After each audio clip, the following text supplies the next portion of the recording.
What if you took a single breath and woke up somewhere else, living an entirely different life in only 15 minutes? Welcome to the high strangeness of Salvia Divinorum. So then I started living in this underwater lake behind my childhood home. I had a life, I had friends, I had a job, I had this woman I had a relationship with, and it was like it went on somewhere between 6 months and 2 years.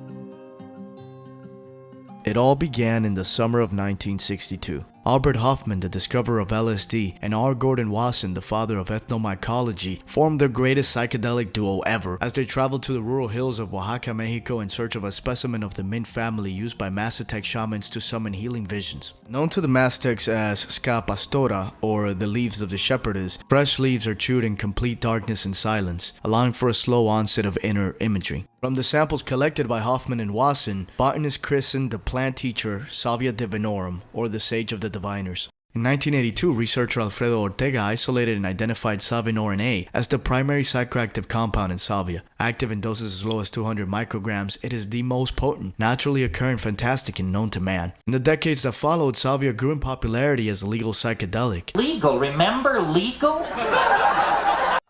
People created ever stronger extracts, put them in little foil pouches and sold them at head shops and gas stations, stacked next to energy drinks and dick pills and sold to unsuspecting potheads throughout the country. Wait, goodbye. Oh my god!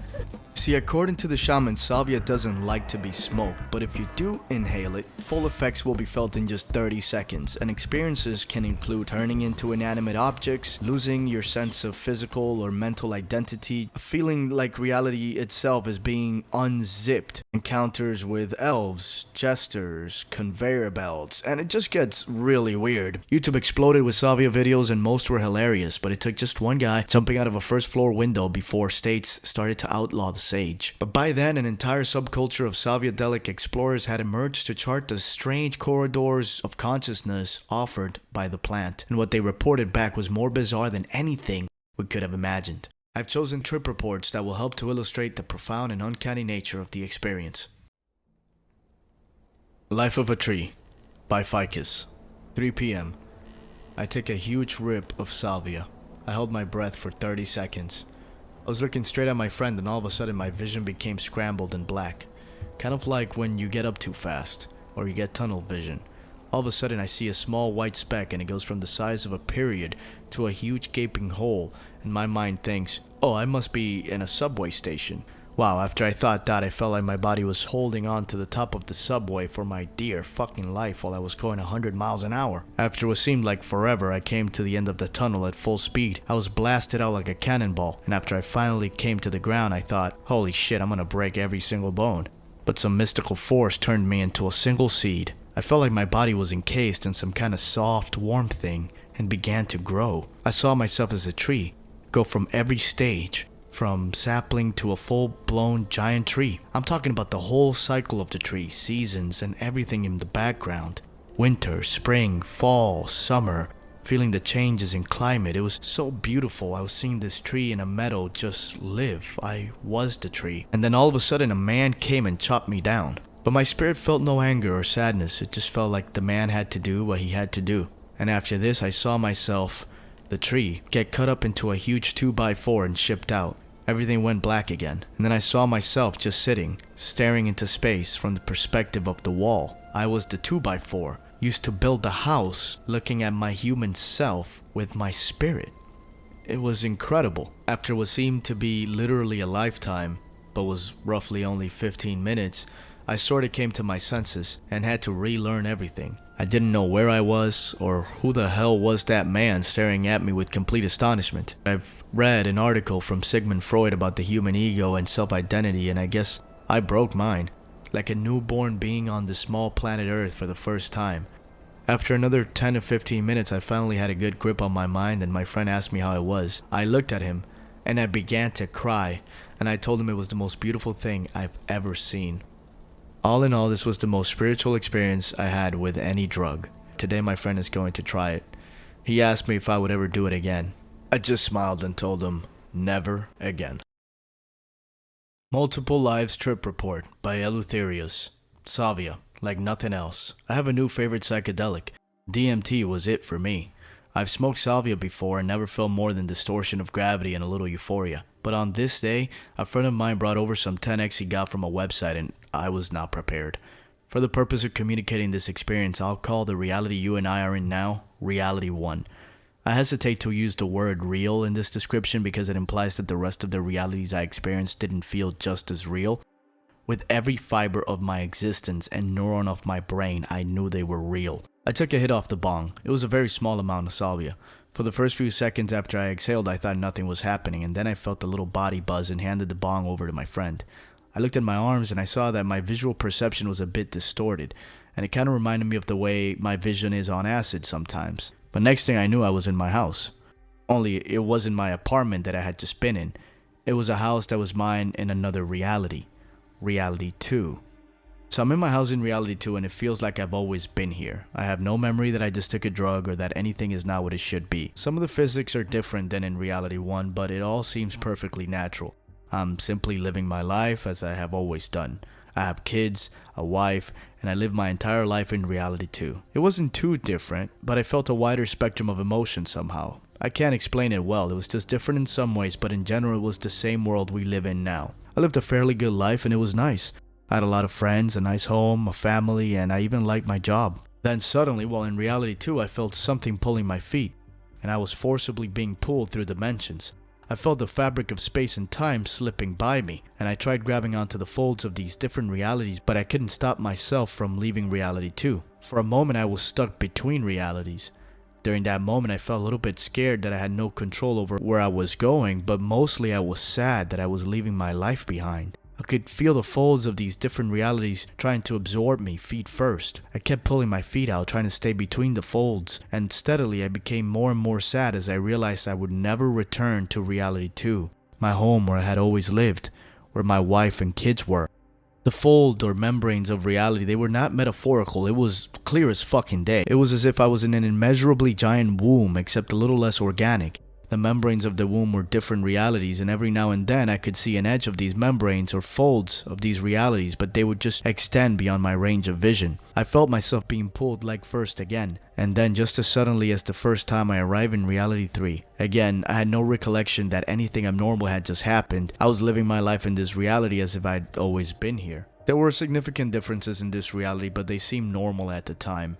I lived my entire life here in Reality 3, where I lived in a forest in what amounts to a well-built straw hut. I live in a village in this forest and I have a few girlfriends who have what would be unnaturally dark red hair here in Reality 1.